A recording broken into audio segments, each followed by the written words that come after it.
Okay, Neil, we're good to go when you are. Okay, ready to go. You okay? Yeah, thank you. Do you think I should top button? No? No, I think as is good.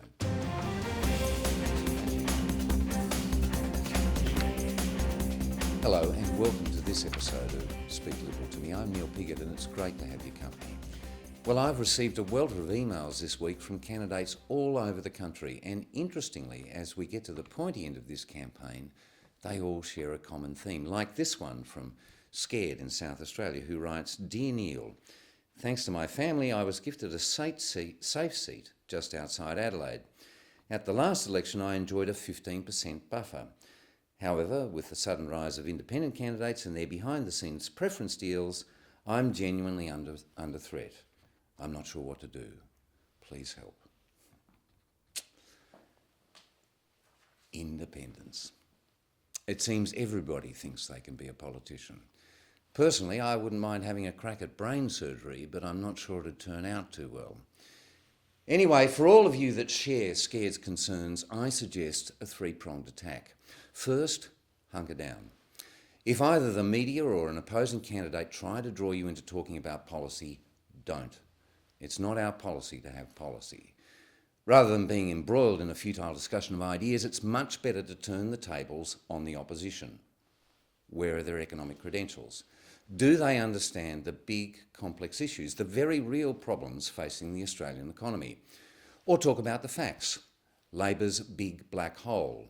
Taxes are always lower under the coalition, that sort of thing. Prong 2. You should be seen to be doing something. So organise a bit of pork for your electorate, put on the high vis and mingle. Go somewhere where you can look at something. If you get the opportunity, pick something up. Then take the time while the cameras are on you to look interested. Ask a question like, how heavy is it? 1 kilo. 1 kilo? Really? Looks heavier. Or lighter, whatever seems appropriate. And the final prong, scare tactics. Obviously a vote for this independent is a vote for Labor, has some traction and it's a good fallback, but you'll probably need something a little bit stronger. Labor's Python squeeze on the economy went well last time. The $100 lamb roast had bite. This time around I suggest something catchy like they're crab walking us towards open borders, or firing off new taxes like machine gun bullets in a war against business and growth. Then add just a little bit of humanity as icing on the cake. Take a firm stance on something. Education and health are relatively safe. Perhaps you could say that you agree with health. A healthy Australia is a productive Australia. And if that fails, just remind the electorate that you're part of a government that is not only protecting jobs from people masquerading as refugees, but one that's investing heavily in defence, and that under Labor, it could only be a matter of time before the Tasman was chock full of hostile submarines bursting at the rivets with yellow seamen. Now, that's about all the time we have left. I'd like to thank you for joining me on this week's episode of How to Speak Liberal.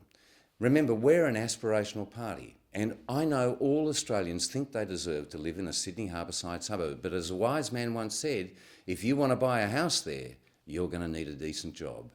And we're the party to give those people those jobs. I've been Neil Piggott. Don't forget to follow us on Twitter, #SpeakLiberal2me. See you next time, when we'll discuss how to dress and how not to dress on the hustings. Bye for now. Yeah, that went well. I thought the trumpet worked well. Yeah. It's a trombone. Is it a trombone? Yeah.